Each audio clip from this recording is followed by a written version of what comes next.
today we have with us Niketu Mehta, co-founder of advertising agency Crimson and founder of art and craft tutoring company Young Arts and Crafts. So thank you for coming on the podcast today. Hi, Nivan. Thank you for inviting me.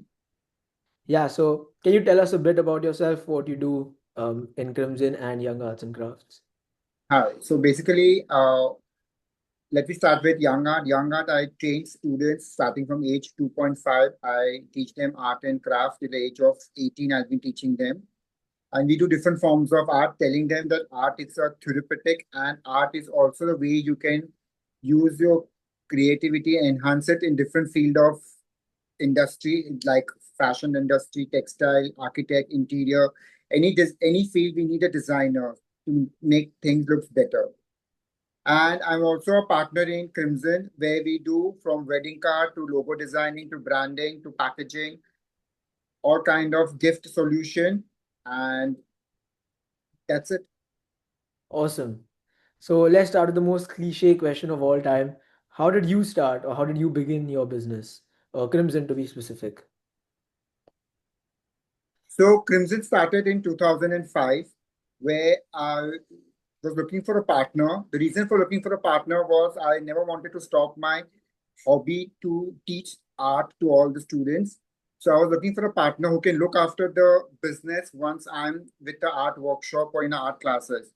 So in 2004, I was looking for a partner, and coincidentally, I met Kinjal Javeri, and even she was looking for some partner and we worked on 2 3 projects, and we saw the comfort level we both were sharing, and we decided that let's start a company called Crimson, and that's the way Crimson was born in 2005. So how did you get the idea? How did you decide that you want to have an advertising agency? Uh, I always wanted to have an ad agency. So before having my ad agency, I was working at ICICI as a designer. And from after that, I working in D Damas, that's the jewelry company. So I took an experience from different industry because my background, my family background, they all go from a diamond merchant, and nobody was having a advertising or designing studio. So for me to start anything, I need to take the experience outside. So I worked in different sector like ICICI was a bank. In that, then I went into Travel Genie, which is a travel sector. Then I went into D Damas, which is like a jewelry and branding. So I took the experience and then I started creating my own brand called Crimson. So you basically explored like different fields, saw what clicked and what you enjoyed. I need to learn that how do you run an ad agency? How do you deal with the vendors? How do you deal with the employees? So for that, we need to take experience, and that's the way I learned from learning from Travel Genie, that is ICICI, and from D Damas, how to deal with both the sector and especially with the client. Awesome. Okay, so now let's shift the focus to like the younger generation of today. Say somebody has like a goal. For example, they want to reach a certain income figure, like maybe 10 lakh, 1 crore. They want to reach that income figure, but they don't really have an idea. They don't know what to do. So what can they really do when brainstorming to find a problem or aspect of business to take forward? You cannot jump on that directly like I want to earn this thing. I think number comes later from my perspective. My most important point is you should enjoy what you want to do. The minute you start enjoying your work, it will become easy step to earn whatever numbers you are aiming for. So that 1 crore or 10 crores will be just a number, because your focus is not on the number, but your focus is on your enjoyment and creating or fulfilling your own dreams. Don't you think it's a bit cliche though, the people saying that just do what you enjoy and everything will like follow, everything will come. Don't you think that's a It's bit not that cliche? way. It's not cliche. I would say that because when you enjoy, you don't feel you have been forced to do. I've seen many people, like my friends, they're like, "Arey, it's so boring. I have to go morning 10 o'clock for the work and then I have to come back at 7 o'clock. It's so boring. They pass time that they wait for the 7 o'clock kind of thing." Whereas I always look upon like my office starts at 10 o'clock, but I'm always Hmm. reach office by 9:30. Like you're It's looking the forward to it. excitement level. Yeah, I look forward to, like, even like whenever I'm free, I would look forward. I would tell my family, my wife, my son, like, where are you going? I'm going to office. Like, why are you going to office? But that's where, because I love going there, creating new stuff and all that. But for me, that's not a work, but that's my pleasure place, fun place, to be place. Awesome. So let's move on now. When you're young, like someone who's like a teenager, my age probably, how do you get older people? For example, let's say I'm doing an internship or like we are doing today, like interviewing someone. How do you get older people to take you seriously with what you're trying to do? You're trying to say that how the older people take the younger people seriously. Like how can a person of my age or how can a younger person make an older person, or like for example someone they're doing an internship with or someone they're interviewing like today, or they're doing a particular like they're pursuing a particular activity with someone who's older, how do you get them to take you seriously, not as just like it's a side project, like something that's really serious that you want to pursue? I would suggest that you just have to be honest and be yourself, and automatically people will understand that you are genuine and you are interested, kind of thing. And I guess they will be giving their advice, or they will be giving share their story or their part of it. Take it, understand it, and keep it. But do from your heart, follow your heart, and move on. So younger people like me probably go for these internships. Are there other opportunities with like older people or veterans in the field, you could say? And some of them they may reject them, not really take their approach or their ideas or their goals seriously. When someone like rejects you, for example, if you go for an internship and then they just say no, that they don't want to take you, how do you bounce back from that failure? How do you just keep persisting or moving on from that? So I would tell all this younger generation that failure is a part of your success. Till you don't fail, you will not going to move further. So don't take failure as a step behind, but I would say a failure is a one step to move forward in your life. And keep moving. Don't give up so easily. There are, as people say, our fingers are not same. So there in a world you'll find many people who may not be accepting or understanding your idea, but it's your vision. So, and you should have faith in your own self. The minute you have faith in your own self, you will automatically will reach where you want to be. I can just tell you a story if you don't mind, share a story of my own life. Yeah. People used to make fun of me, like my when I used to say that I want to start my own ad agency where I want to do box packaging and all this, make fun of me. Box, you want to make a boxes? What? There's no money in making boxes. But there's nothing like there's no money kind of thing. It was my passion to create the most premium and luxury boxes kind of thing. And the things I've reached now, the product inside is cheaper than the packaging outside. So people put 2,000 rupees product, but the packaging is 4,000 rupees. So the world has changed, things have changed. So it was my passion to go in that line of packaging and designing.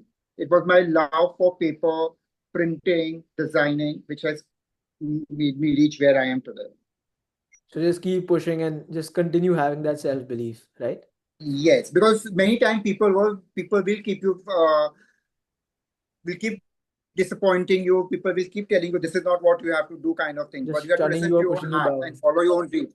Yeah, Yeah. So you have to follow your own dreams. awesome.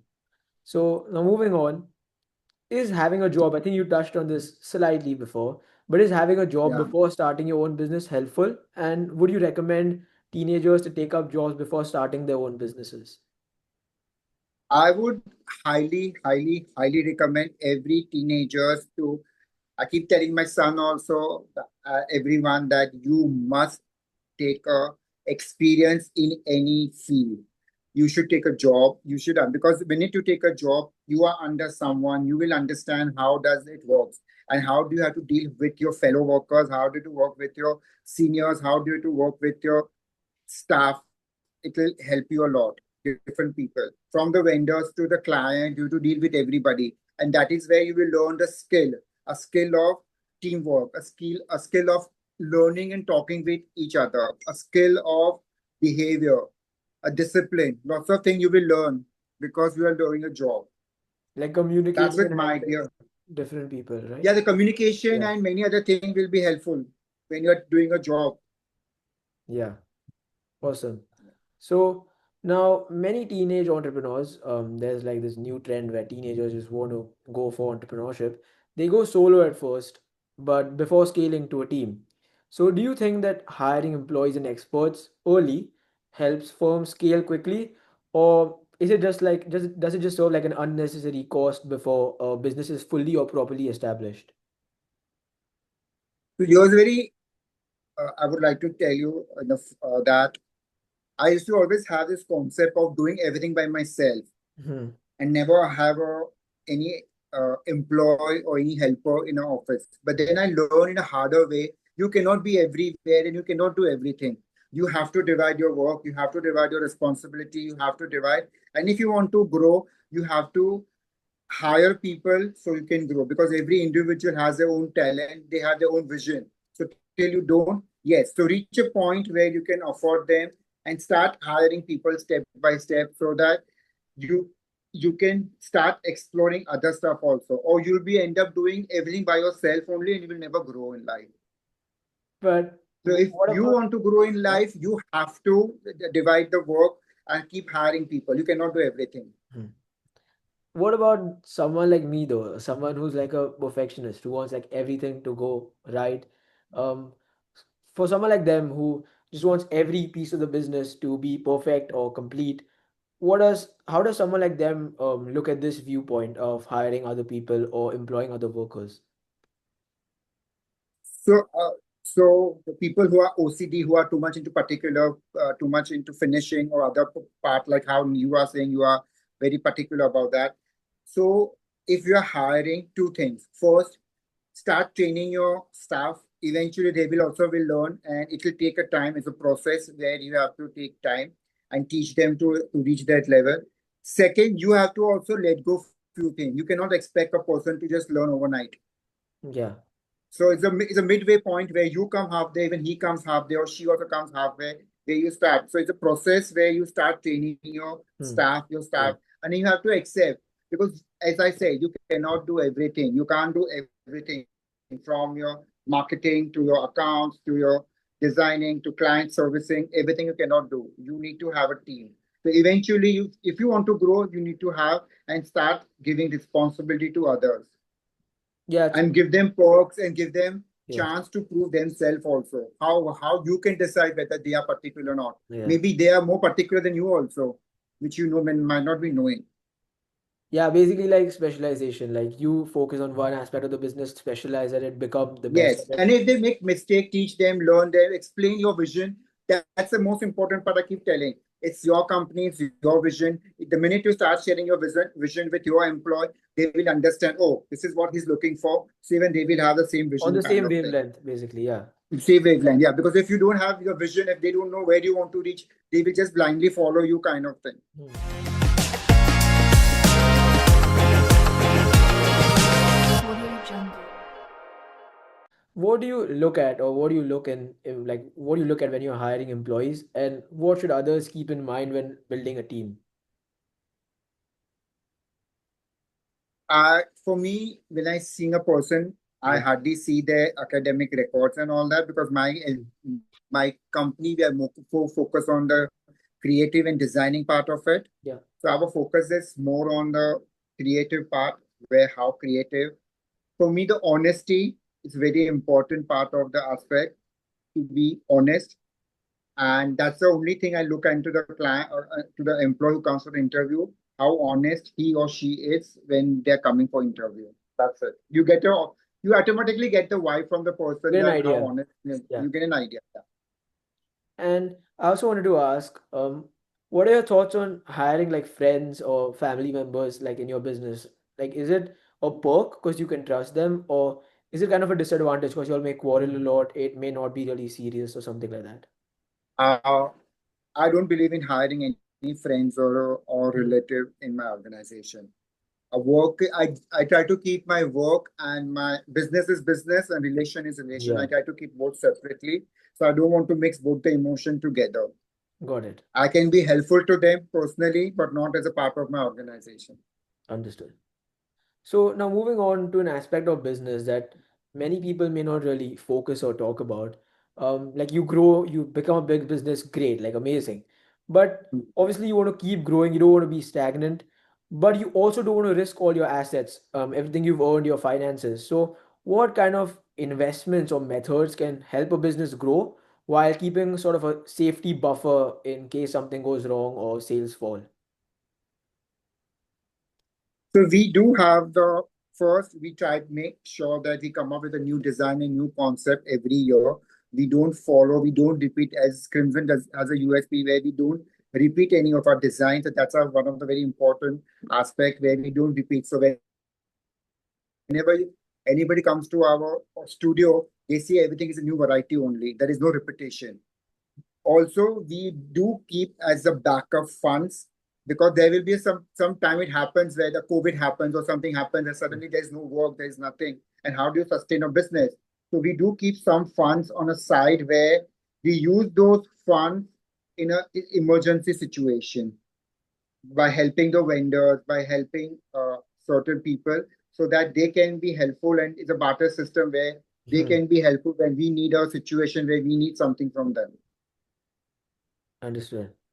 I want to ask two questions on this. First, you said that you make every design different. Does that mean you like never repeat a Sorry? design? You said that you make every design different. Does Yeah. that mean you never repeat a design ever? Yeah, we never repeat a design ever. Oh, that's really cool. And the second thing is, you said you keep sort of the safety fund, just in case Hmm. anything goes wrong. How do you Hmm. decide how much to allocate to that fund? Is it arbitrary or are there some calculations involved in that? Over the years, understanding our business and understanding the market, our market, we just decided that X amount of figure we'll be keeping it on a side for the Got emergency. it. So if required, we can use from that fund. Yeah, So obviously, it's again an experience over the years. It's not that overnight we have decided. We have faced some situations and problem where we were having a problem of the funds and all that. So we decided the X amount to be kept on the side. got it. And does this safety fund or the amount that's in this fund increase as a business grows, or does it remain the same throughout? Eventually we keep increasing kind of thing because the business grows or responsibility grows, the material we need increase and everything, so we keep increasing eventually after every 2 3 years. Got it. And funds or finance that isn't really in play, that you haven't invested, that isn't in this safety buffer, do you seek to invest that in order to counteract the effects of inflation, or do you just keep that money stagnant? So the part of the money is being invested in a form of a fixed deposit, Okay. and so that I can immediately remove whenever we need it. And the part of Yeah. the fund is kept separately as cash because many times many people need immediate in a matter of like 1 hour's time or in a half an hour's time. Like cash So we reserves. cash reserve, yeah. So we keep both the segment ready. Okay, got it. Understood. So now a bit on like products, marketing. When a product loses its hype after its initial launch, like a product launches, it's the biggest thing in the market, is the talk of the town. But then that hype just goes away. So what strategies can one apply to rebuild that momentum once that freshness or that newness is just gone away? So that is for more for the product whose shelf life is longer, whereas my product shelf life is not a longer shelf life because we are into packaging and wedding card and all that. Mm. But yes, many people come to us who are into the business where we give them the idea of revamping it. Changing the packaging plays a very important role. Mhm. So same product, but we change the perspective, we change the packaging and the styling. We come up with a concept, something like sustainability, user eco-friendly Yeah. packaging and all that, which is helpful, which also convey a message to the social message and environment message that we are, Like a USP almost, or like a yeah, marketing tool. a marketing strategy where we are not using the wrong material products and all that. We are eco-friendly products. So yeah, So we keep tweaking all that as per the requirement.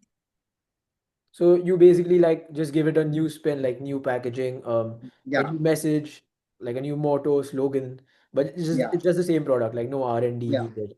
yes, Got it, yeah. understood. Okay, so on the same lines, you said you like make a lot of cards, like different cards for different people. When aiming for product diversification, like going to different streams, like maybe cards, or you recently told me that you want to go to a stationery. So Mm. how do you decide which new line to move towards, like cards, gifting, stationery, etc.? So we started with basic packaging and wedding card designing, and eventually we understood the requirement of the gifting, requirement of packaging, requirement were too much. So we started going into those lines, started creating those products, and that's where we started making gifting, uh, packaging, wedding card, logo and branding, corporate gifting. So we went to a different sector where we realized that this other sector Yeah. is which requires, which has lots of inquiries and lots of demands. So you like just saw trends, you saw like different Yeah. people what they liked. Got it, understood. So did you have to like conduct in-depth market research or get like data to understand this, or did you just like understand it from customer interaction or like speaking with your We client? understood from the customer interaction and our strength. We Yeah. always believed that our strength was a designing, and we always focus on our designing. So automatically, the customers only started coming and saying, "Can't you make something like this with your designing So, ideas or something like this?" So that is where we started developing product kind of thing, where they only inspired us to create something. so you just basically like locked in like the best designs you possibly could and had customers coming to you like, Could you make this for me? Could you make this for me?" Because they liked your design so much. Yes. Awesome. That's amazing.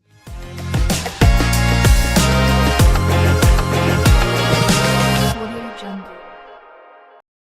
So you spoke about enjoying life and like finding a sector or finding a job that you're really passionate about, you have fun doing. But even if you enjoy like your job or your sector, some parts obviously are stressful. So how do you like balance work life and stress? So it's not that easy to because as a designing studio and advertising firm, we have lots of deadlines. We have Yeah. lots of issues sometimes in the production. Suddenly a heavy rain comes. Suddenly there is no lighting in the factory. There's a problem in the Yeah. labor. So we Like have to out of deal nowhere. with all those stress. But I think eventually with your age and with your experience, you start accepting it kind of thing. You become calmer and you have to learn towards it that okay, this is what it is. You have to learn and balance it out, because taking a stress is not going to help you out. It's going to make it worse and mess. So rather accept it. If it's a problem, be honest to your client or to the person. Hello, this is a problem I'm facing it. Will be delay kind of thing, rather than telling one lie and making a story and making a confusion kind of thing. So that is what we have learned eventually, to be honest to our clients and to, we keep telling our vendors also to be honest to us so that we know the channel and we know how it's going to work. Yeah. So like just basically being like genuine and honest with your clients. Yeah. Like Yes. I wanted to add to that actually. We'd visited Decathlon for a Mm. business trip, and it made this the story might kind of turn into a question, but so we visited Decathlon and we spoke with one of the sales managers, and he was telling us how there was a person who'd come. They wanted to play table tennis or ping pong, as you may call it in America. They wanted to play table tennis and at a national level. So they'd come to Decathlon to buy a racket, but he told us that he told his employees to be honest, genuine with the customer, that you would rather buy from another company who's more reputed for table tennis rackets rather than a Decathlon, which is more for beginners or a Mm. younger audience. So does that genuineness like really build customer loyalty and actually improve business for you, because then they might come to you or for recommendations for other products or maybe for your own products? Or is that kind of a way, like is that kind of taking away from your business? Like it may sound good on paper, but is it like just not helpful for business? Does that like lose sales? So now that's again very personal, but I personally feel that's add a lot if you're honest to your client, because Hmm. that's the way people always remember the honesty. Oh, this form, and that become like a goodwill. And what will happen is automatically they will start spreading your goodwill. Oh, they're the most genuine person kind of Yeah. thing because they are honest. They will not. So that is what people then start trusting you blindly. Yeah. Like you get you no might trust. lose that you might lose that one client initially or maybe two clients initially, but you don't understand you're making building a goodwill which is way Hmm. more better than just losing that one client or two Understood. clients. And that one client now will be always like a default client because they were like, oh, he genuinely guided us Yeah. in the right way. So that And is what it is. yeah. And you almost lose that. like customer dissatisfaction. Like if you told them that your product is the best, but it really didn't deliver compared to other products, Hmm. then they kind of get dissatisfied. They don't want to recommend you to other people. Then the Yes. word doesn't spread. Yeah, understood. And lastly, probably the most cliche question, more cliche than the first one. How do you deal with business failure? Like many say, bounce back, learn.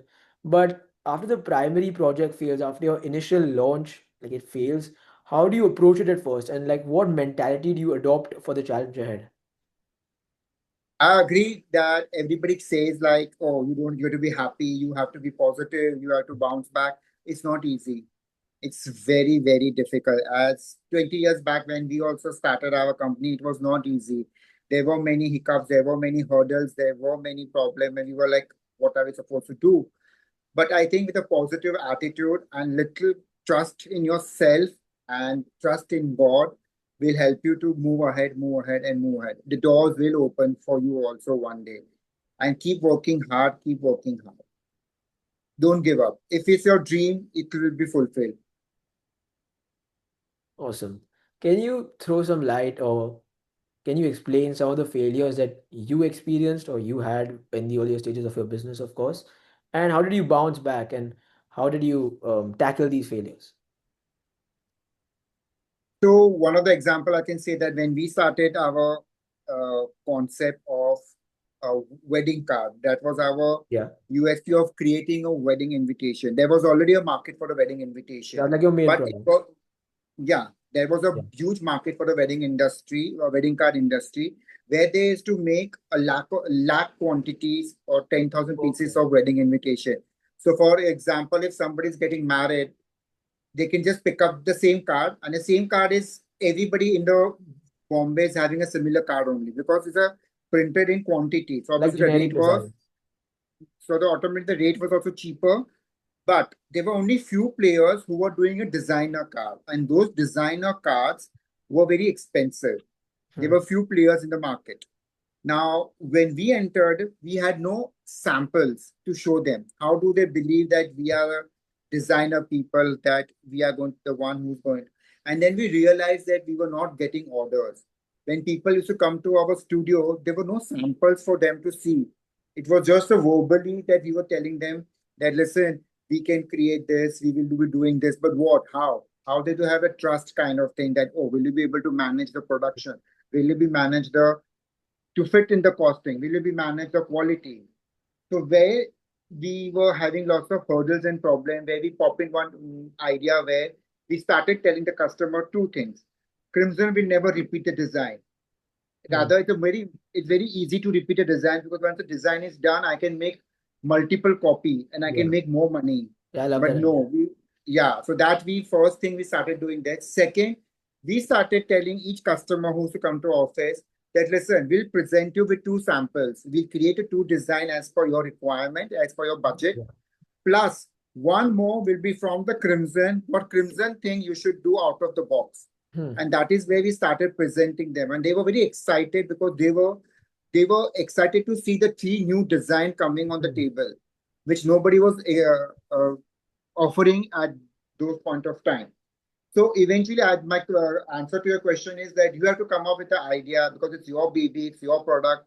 That how Yeah. you should work with your product, how you should know the market survey, that what competitors are doing, what other people are doing, and work with your strength. Every individual has their own strength. Yeah. Work on with your strength, and you will be successful.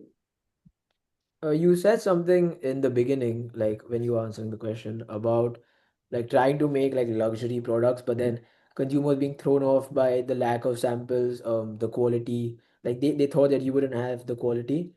How important is it to like present a definite like view of your product? Like if it's a premium product, premium packaging, premium marketing, a premium location or retail stores, how important is that for a business? So again, our location was not on an average place, but we Hmm. still had quite a lot premium product, and we had lost few of the client because of our location, Yeah. where it was very disappointing, very upsetting kind of thing because of the top-notch client were not ready to come to our place, our location where our old office was. But eventually, again, we learned over the time, we learn over the years, and we work toward that kind. And yes, you move on and you come with a new concept. Yeah, understood. And when we spoke earlier, you told me about this thing where you would give clients three cards and you would make each so good that they struggle to choose. Can you tell that story? I thought that was an amazing story. So that is where we make three cards, and the concept here is to confuse the client, Yeah. not in a bad way, in a good way, because you present three of them as the best design. When you show them the three best design, they like mesmerize and they are confused now which one to choose, kind of thing. And then Yeah. they understand the effort somebody has put on creating the three. It's not that I've done one very nice design and two are just for the sake of it. Yeah. Genuinely, the efforts have gone on three different designs. So technically, I'm getting order only on one design, but I have put my efforts and hard work to create three different designs.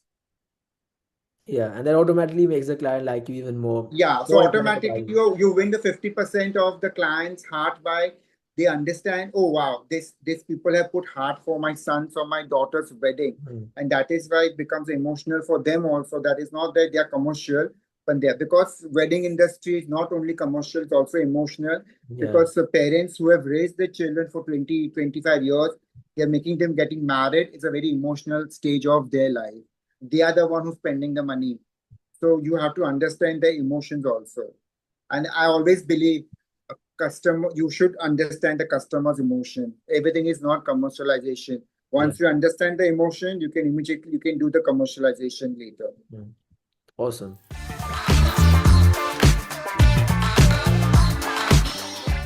So now let's segue to the last segment of the show, underrated, overrated, or fairly rated. I'm going to give you some business strategies, financial techniques, phrases, views, and you're going to tell me if they're underrated, as in they don't get the attention they deserve. Overrated, they get too much clout, or fairly rated, the value placed on them is just fair. So let's begin. Instagram as a mode of marketing. Fairly rated, The view that the teams of today should primarily focus on building tech and AI businesses. underrated, The view that sales is the most important skill in business. overrated, Okay. The the phrase no age is too late to begin a business. underrated, The view that theoretical or book knowledge has limited use compared to real world experience in entrepreneurship.